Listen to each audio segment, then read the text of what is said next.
let's take a look at an example of how we can use visualization and actually take a first quick look and actually develop a much more complex representation.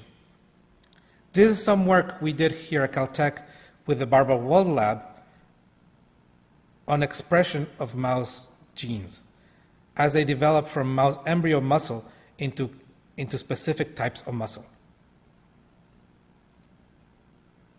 So originally what they had is they had a genome sequence and they were able to measure the strength of bonds between different parts of the genome. So the way they visualized this originally was using a product called GraphBiz, which is actually quite an old package that came out of AT&T Labs, Lucent Labs, back in the 80s, called Dottie, maybe even further back than that, which is basically a system to visualize graphs. Now, the strength of Dottie is that if you have many connections, not only can you adjust the color and the width, but it'll make an effort to make sure that the lines don't intersect each other. Now, while this was good for a first quick inspection, this is not necessarily what they needed to see. So a first good place is to actually see what's out there. What else can they take advantage of? Here's a visualization from what's called the map of science. About 800,000 published papers were analyzed, and they tried to see what connections, what were being done between different fields. In other words, what papers were being referenced from one field to another. They used that then in a clustering system to actually bring the fields together and actually represent the papers and represent these connections through lines. So you can see very clearly that in this case, brain research is very close to computational science, as is in general astrophysics and math. You can also see there's actually the different papers actually being shown as line of text coming out of these different areas or different clusters. While this is a very complex and interesting visualization, it is not very easy to kind of inspect and analyze and kind of look at very specific information. So some work was actually done to make an interactive version of it. And they actually make it as a ring plot with the different connections actually not only done the different connections not only done as arches, but they use what's called edge bundling to make connections that kind of are close to each other kind of be bundled into connections that actually make visual elements. This was some work done by Eigenfactor, and it is fully interactive. You can go to a different specific journal, you can click on it, and it highlights those connections. Notice that this might be very similar to what the biologists wanted to see when they wanted to see whether certain genes were very special or important to actual gene expression. Here we have a zoom in of a particular region, and you can see the very specific connections between different journals. Notice that each of these connections would actually be a paper referencing one area to the other.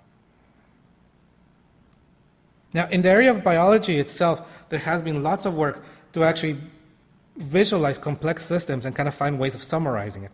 So here we're looking at connections between different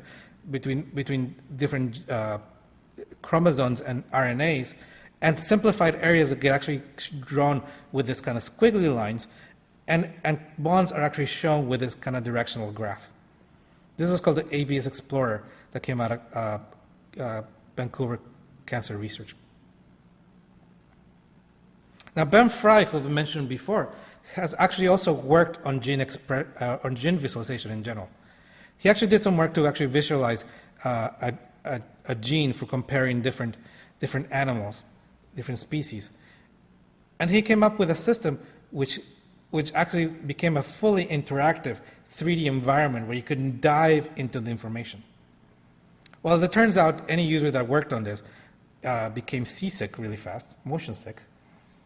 And he realized that what he needed was something simpler and cleaner to let them look into the data.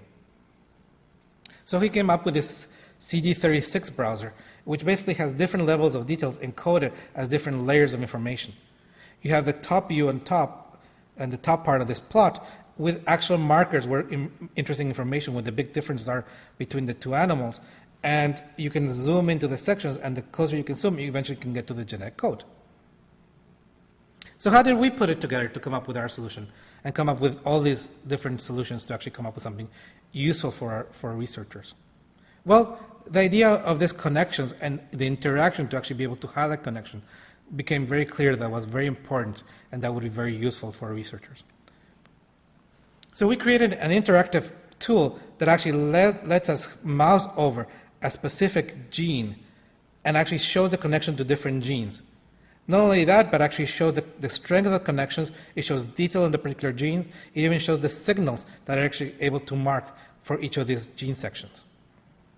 In this case, the biologists already had this protocol that important genes connecting to other important genes can be isolated, so we actually use those connections by mapping them on the bottom rather than on top. Now, while this became very useful for looking at small subgraphs, it turns out that what they really want to do is they want to be able to do this massive research projects and do these experiments and then be able to push this output into visualizations that they can explore. It turns out that our tool that we created could very easily be manipulated to become more stable and actually dump out full plots that could still be semi-interactive and searchable. So what we did is we actually created SVGs, which is equivalent to a PDF, but in XML format. And we were actually able to visualize the whole genome at once. Here is actually the results. Obviously, you can't see anything because it's just one, looks like a very thin line of white in the middle of the screen. But the truth is that if you actually showed this if you actually printed this, it would actually be 1 foot high by 1 mile long. Now, if we actually start zooming into it, they'd eventually start looking into the detail. And the reason we're showing this is because the SVG resulting from this is actually something that a web browser can handle. You can actually bring this 1 foot wide, 1 foot tall by 1 mile wide plot into an SVG, and you can search for any different label, and it'll take you to the part of the genome sequence that you're looking for. Now, this is actually something that was made to be part of their research environment so they can use it regularly. But we even took it one further step and said, okay, what other representations can we find? In fact, we developed an art piece, which is more of a concept, which is actually representing these sequences rather than linearly put them in a spiral. This allows us to put a whole chromosome in one single spiral that then can be printed in a much smaller space. Not only that, but if you actually printed this in some kind of semi-transparent media, like vellum, you could actually print the same data set before specialization, after specialization, and you can lay it on top of each other to analyze the differences. We actually printed these as a complete sequence, and we were able to create an art piece that actually shows the three complete gene sequences for the data before specialization, after specialization, and after specialization with an inhibitor. And as it turns out, that it actually became quite useful. If you walk around this system, it does all the things that interesting visualization can do. It shows you data problems. There were some genes that actually, some chromosomes that are actually showing much more information than they should have. It showed the differences. You could see particular subgraphs that were actually being very active before and not afterwards because of an inhibitor.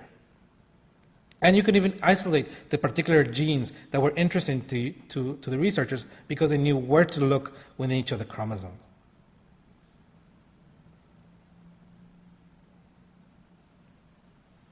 So let me conclude and kind of give a whole summary of what we've talked about. And that is that scientific visualization is one of the big keys to understanding science. Not only that, but the way we approach it and present it can be quite powerful. And if we know how to do it, we can actually show a lot of information and make it discernible and really use well the cognitive system that a human comes with. However, the specifics of how to put each of these things together really comes down to what is your goal and having a good understanding and going through this iterative process of coming up with the best solution possible. So this quote that Colin Ware got from a review of a cognition system is actually quite strong, saying that we are truly an artisanship of how to put these different sciences and principles and concepts together, but if we put it together, we can really accomplish strong things that are actually quite insightful. Thank you.